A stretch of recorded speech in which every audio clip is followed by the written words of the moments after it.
Olá, olá. Vamos iniciar mais um bloco e eu vou comentar agora algumas informações sobre a jurisdição. Bom, nós já aprendemos o que é a jurisdição, aprendemos o conceito, aprendemos algumas características, aprendemos os 4 princípios da jurisdição. Agora nós vamos aprender a jurisdição e a jurisdição voluntária, a diferença entre a jurisdição e a jurisdição voluntária. Primeiro, você deve saber que a doutrina costuma chamar a jurisdição de jurisdição contenciosa, tá? Para poder distingui-la da jurisdição voluntária, tá ok? Tá. Então eu vou citar 5 características da jurisdição, 5 características, 5 informações da jurisdição ou jurisdição contenciosa, e depois eu vou citar 5 características da jurisdição voluntária para você entender a diferença entre a jurisdição e a jurisdição voluntária. Primeiro, conforme a gente já aprendeu, a jurisdição ela é a função, o poder, dever e a atividade realizada pelo Estado aí, de dizer o direito, de dizer quem tem razão no caso concreto, aplicar as normas jurídicas ao caso concreto. Isso aí, tranquilo. O conceito de jurisdição. Na jurisdição, o juiz, ele substitui a vontade das partes. Então, tipo assim, João pede 10 mil, João pede 10 mil contra Pedro, Pedro se defende falando, não, excelência, eu não devo nada para João, não. Aí o que o juiz analisa? O juiz analisa as alegações das partes, analisa as provas, analisa as normas jurídicas aplicáveis e ele vai proferir uma decisão, ele vai proferir uma sentença, ele vai julgar o caso. E aí o que o juiz faz? O juiz, por exemplo, condena o réu a pagar R$2.000. Perceba que a vontade do autor era receber 10, a vontade do réu era não pagar nada. O que o juiz fez? O juiz substituiu a vontade do autor e substituiu a vontade do réu e falou, olha, na verdade o réu vai ter que pagar 2.000. Deu para compreender como que é essa característica de substitutividade da jurisdição? O juiz ele substitui a vontade das partes, simples assim. Agora vamos para uma terceira informação. Na jurisdição, existe uma presença de litígio, a presença do conflito entre as partes, a presença da lide. Lembrando que lide significa a pretensão resistida pela outra parte, a pretensão de uma parte resistida pela outra parte. O que significa pretensão? Pretensão é a vontade que o autor tem de ingressar com uma ação judicial, de buscar o poder judiciário. E o que é a pretensão resistida? É a contestação. A contestação, ela é uma resistência à pretensão, é uma resistência, é a resistência manifestada pelo réu contra a vontade do autor de receber alguma coisa do réu. Por isso que é pretensão resistida, é uma resistência. Tá? Então, assim, na jurisdição existe a pretensão resistida, existe a lide, existe o conflito. O autor quer uma coisa, o réu quer outra coisa. É por isso que o juiz tem que substituir a vontade do autor e do réu. Tá bom? Beleza. Outra informação sobre a jurisdição. As custas, elas devem ser pagas pela parte que perder. Se o autor perder, o autor deverá ser condenado em custas.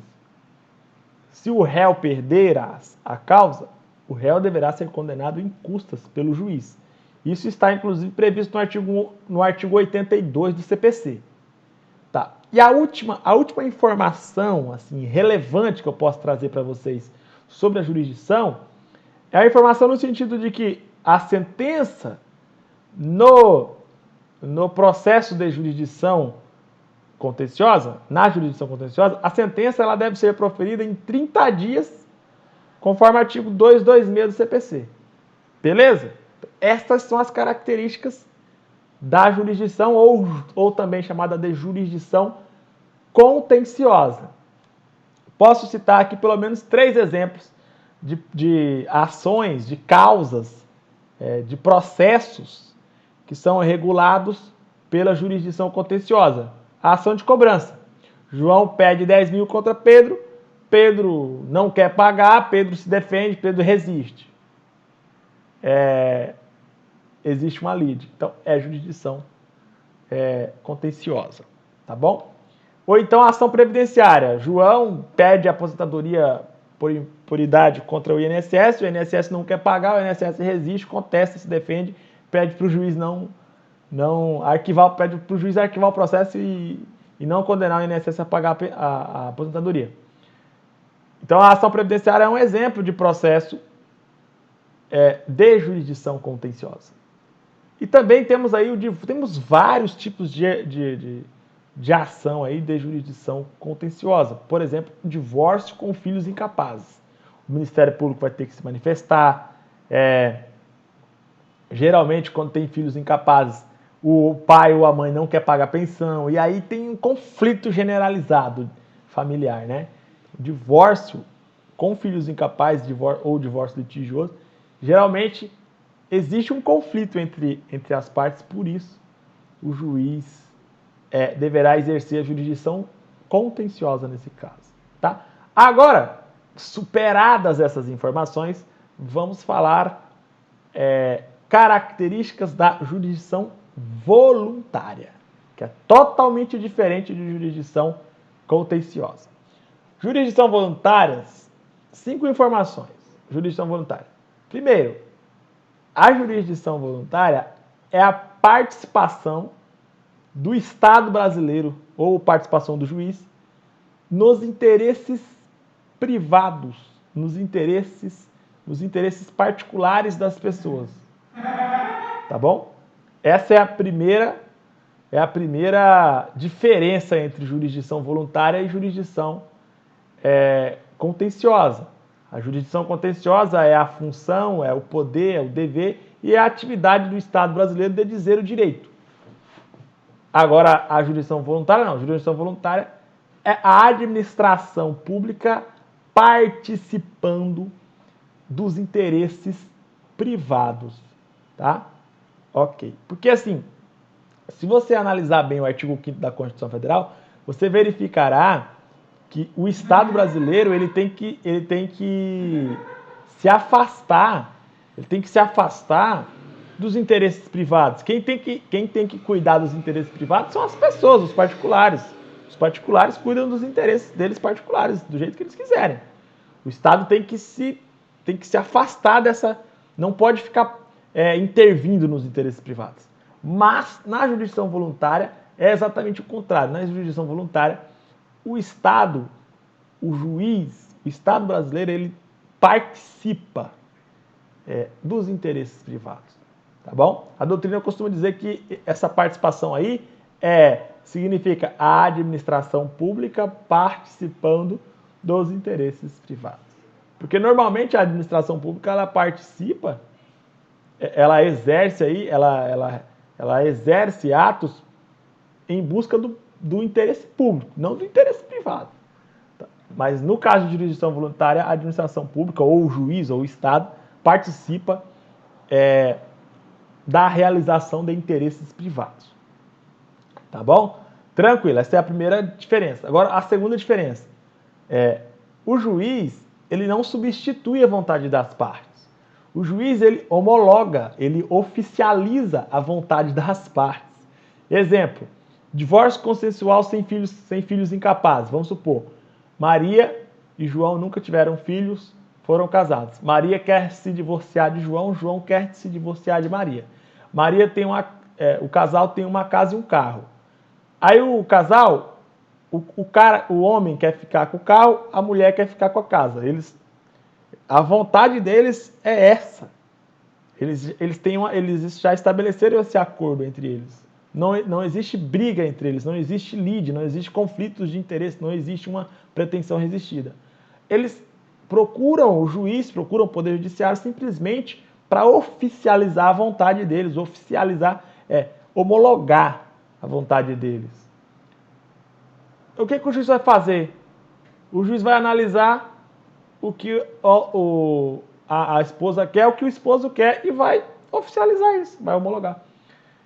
Perceba que o juiz não está substituindo vontade de parte, não está substituindo a vontade do réu, não está substituindo a vontade do autor, não está substituindo a vontade do requerente, não está substituindo a vontade dos interessados. O juiz, ele simplesmente está homologando, oficializando a vontade, exatamente a vontade das partes. Então, exatamente o que a esposa pediu, o juiz homologou. Exatamente o que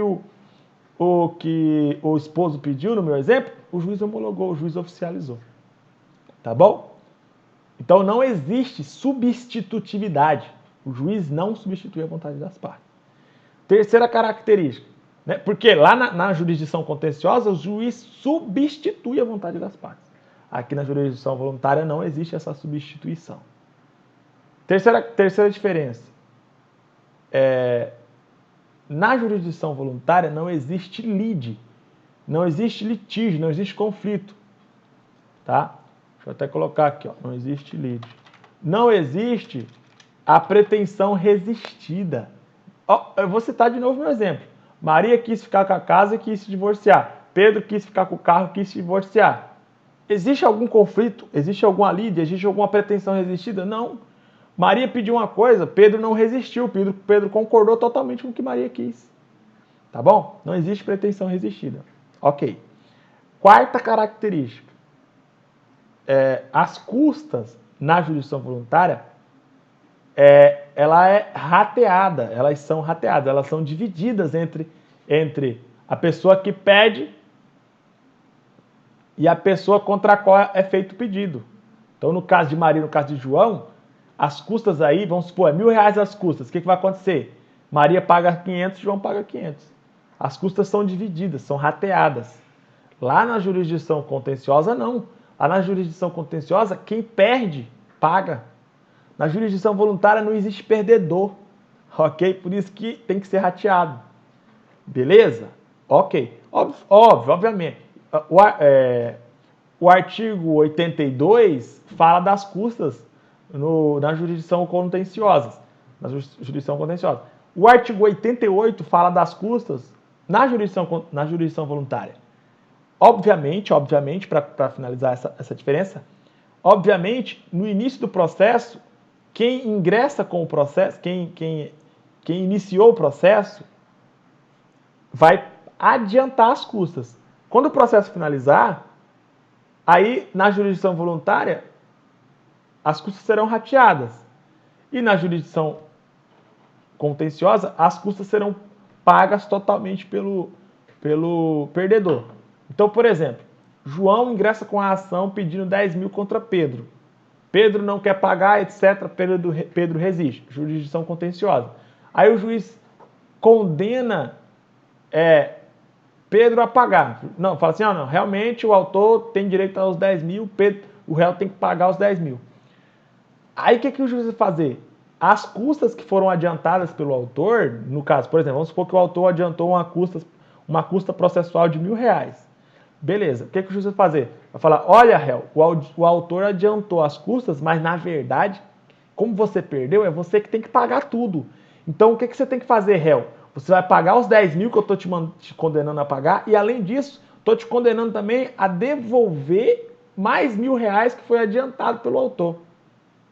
Então, no final, o perdedor, o réu, no caso, no meu exemplo, ele vai ter que pagar os 10 mil para o autor e vai ter que pagar mais 1.000 que é para ressarcir, para devolver o que o autor tinha adiantado de custas. Tá bom? Beleza? Agora vamos supor um exemplo na jurisdição voluntária. Na jurisdição voluntária, as custas são adiantadas por quem inicia o processo e quando o processo finaliza, as custas serão rateadas, divididas entre as partes, porque não vai existir perdedor. Então vamos supor, Maria inicia um processo para se divorciar de forma consensual. João concorda totalmente com o divórcio e o João quer ficar com a casa, Maria quer ficar com a casa, João quer ficar com o carro. Beleza, então ninguém perdeu, todo mundo ganhou. Ok? Beleza. Nesse caso, o que vai acontecer? Maria, quando ela iniciou o processo, ela teve que pagar R$1.000 de custas, por exemplo. Vamos supor que seja R$1.000.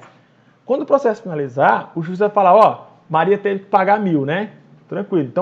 Então agora, ô João, você vai ter que pagar 500 para Maria, porque, na verdade, Maria adiantou 1.000, ou seja, Maria adiantou os 500 dela de custa e os seus 500 de custa, João.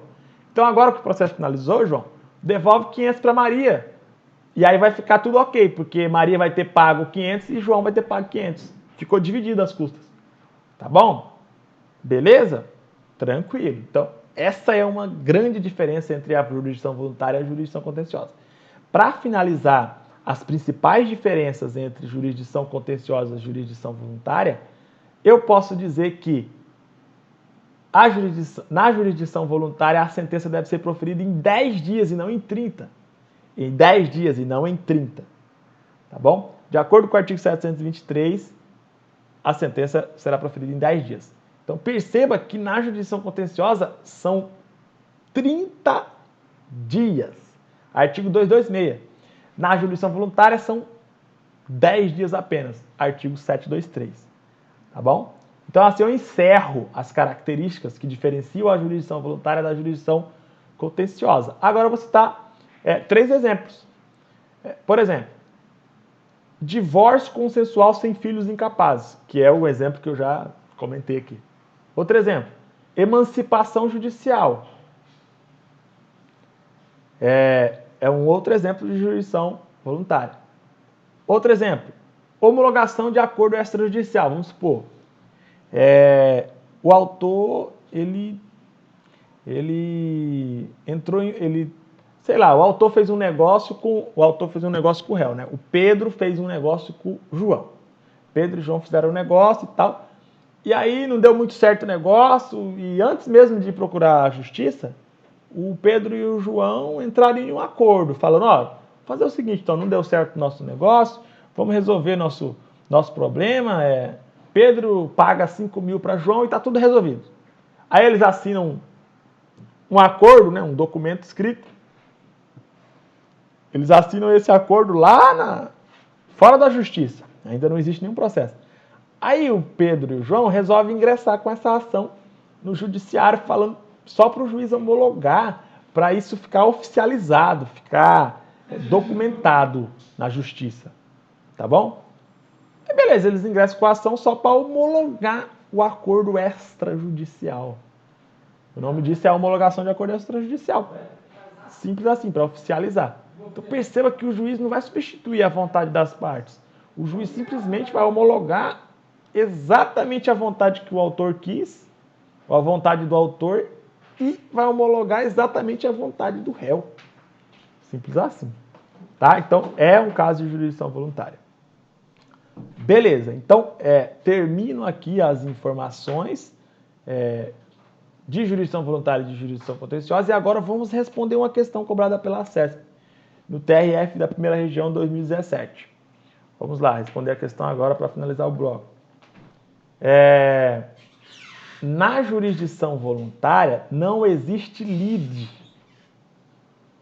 Corretíssimo. Trata-se de uma forma de administração. Trata-se de uma forma de a administração pública participar de interesses privados. Exatamente a primeira diferença entre a jurisdição voluntária e a jurisdição contenciosa que eu mencionei aqui na nossa conversa. Tá? Então, realmente é isso. Não existe lide, não existe conflito, não existe pretensão resistida. Tá ok? Não há um conflito a ser solucionado pelo judiciário. O judiciário apenas vai homologar, vai oficializar a vontade do autor e a vontade do réu, ou a vontade das partes, aliás, a vontade das pessoas interessadas aí no processo. Tá bom? Ok. Então assim a gente finaliza as informações relevantes sobre jurisdição contenciosa e jurisdição voluntária. Tá? Em uma outra oportunidade a gente volta para falar mais informações do processo civil para sua prova da CESP. Tá ok? Até logo então. Tchau, tchau.